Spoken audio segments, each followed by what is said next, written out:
What's up? Today we're going to be talking about the Electoral College. What it is, why does it exist, what do people think about it, and how do we get rid of it? If you enjoy this video at any time, please make sure to hit the like button and don't forget to subscribe. Now, let's get into it. Hey, what's up, man? You been keeping up with the election? I just saw something that said that there aren't even enough votes left to be counted for Donald Trump to catch up to Joe Biden in the popular vote, so it looks like it's over. Yeah, man, that's certainly very interesting, but the popular vote doesn't matter for who wins the election, right? Wait, are you telling me that my vote doesn't matter? No, I'm not saying that your vote doesn't count. It's just that there's this process called the Electoral College, and it kind of complicates things. Actually, you know what? I'm not very good at explaining this, but Max over here, I think he has a pretty good understanding of it. Thanks, Max. I can take it from here. So, the Electoral College. The Electoral College is, believe it or not an academic institution, but a collegium of electors who are appointed to vote for the President of the United States. The underpinning for this is in the Constitution in Article 2, Section 1. Essentially, when you go to vote on November 3rd for the President of the United States, you are casting your ballot not directly for the President, but for a state's electors who will then cast their vote for the President. These electors are appointed by parties because they have pledged their support for those specific candidates. In total, there are 538 electoral votes. These are determined in the same way that the members of Congress are determined. So there's 535 members of Congress and then 3 additional votes for the District of Columbia.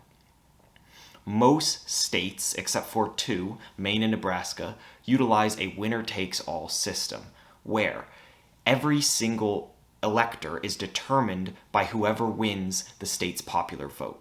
So, for example, in California, if the Democratic Party wins the state popular vote, they get to appoint all 55 of the state's electors, despite the fact that they may have lost in certain districts. Once these electors are chosen, they convene on December 14th, cast their ballots for president, and then Congress counts them in time for the inauguration on January 20th.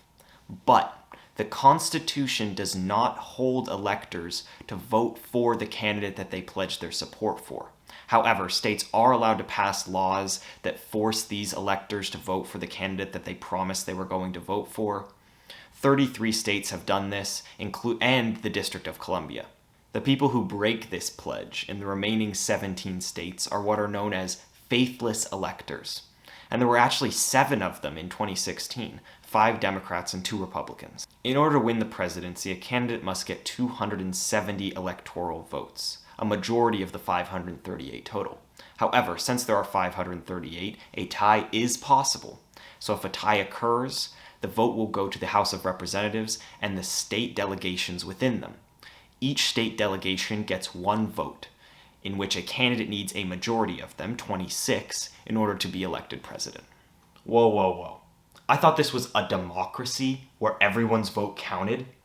Who even invented this corrupt system? Well, just hang on a minute. Remember, this was written a long time ago. This is underpinned by the Constitution. Essentially, the Founding Fathers had a lot of conflicting opinions about how the president should be selected. Some argued that a popular vote should decide, while others argued that Congress should be able to decide in order for small states to have an opinion. First of all, founders feared that most people would not be able to gather enough information to make an informed decision about a presidential candidate. Believe it or not, but the internet did not exist in the 18th century. Additionally, they feared a populist president garnering an excessive amount of power, or the tyranny of the majority leading the country astray under the guise of a democratic mob. However, one of the most important, although maybe not the strongest, argument that was made against a popular vote was that it would remove the ability for smaller states to have a say in the presidential election. This led to the compromise of each state being allowed to appoint an elector. Now the president was no longer selected by the people, nor was it selected by Congress.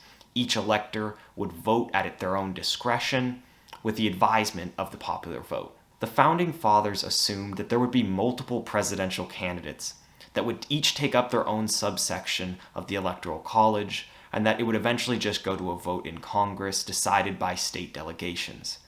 They had no way of knowing that national political parties would be founded and that these electors would be bound to these national political parties They assumed that these electors would vote at their own discretion, not on behalf of a political party. A lot of people have had a problem with the Electoral College in the last 200 years. People have argued that this is not a full democracy, land does not vote, people do, that it shouldn't matter where you live for your vote to count an equal amount as everyone else's. For example, right now in Wyoming, if you were to go and cast your ballot, your vote would be worth 3.6 times more than someone's vote in California. And a lot of people are rightfully upset about that. However, many people have fought back against this idea and argued that there's a reason that we built the Electoral College on the same ideals that we built Congress, and that everyone's voices must be heard, and that if in a popular vote, smaller states would be ignored. Many people worry that in a popular vote system, candidates would no longer campaign in smaller population states in the middle of the country, but instead would only campaign in high-density areas along the coast. They argue that in a true democracy, everyone's voice must be heard, and that the tyranny of the majority cannot be the only possible outcome. I don't know. It seems like a pretty corrupt system to me. I want to get rid of it. Well, a lot of people agree with you. A lot of people also want to get rid of the Electoral College. And currently there's two ways to do that. The first would be an amendment to the Constitution. That would require a 2/3 majority in Congress, both in the House of Representatives and in the Senate. However, over the last 200 years, over 700 proposals have been put forward in Congress, and none of them have been successful. There's a couple reasons for this. First is how complex the system itself is. The way we pick our president is extremely complex, ranging from how we select the electors in each state to even how the votes are counted in each state. Additionally, smaller states have no incentive to want to vote to overturn the Electoral College, as right now, it's the only thing that's keeping them relevant in the presidential race. This is especially true for Republican candidates, as they rely heavily on Midwest states with smaller populations and lower electoral votes. There is another way. There's something called the National Popular Vote Interstate Compact. Essentially what it says is that a state can pass a bill that enables them to give all of their electoral votes to whoever wins the national popular vote. However, it only goes into effect once enough states that total 270 electoral votes have passed this bill. There's currently 193 electoral votes that are a part of this, and 60 that are in the process of becoming a part of this. If this compact goes into effect, it would make the Electoral College obsolete, as whoever wins the national popular vote would immediately be awarded these 270 electoral votes and win the election. If the Electoral College is going to be changed, this is likely the way that we'll do it. Hey, what's up guys? Thanks so much for watching that video. I really hope you enjoyed. I really hope that you learned something about the Electoral College. You know, it would mean the world to me that if you really did enjoy this video, you left a like on it and you subscribed to this channel. I put a lot of work into this video. This is episode 1 of the way that the world works. We're going to continue it on with this type of topics about confusing things about the way that our world works. And we're going to dive a little bit deeper into those topics. So if you are interested in more of that, make sure to hit the subscribe button.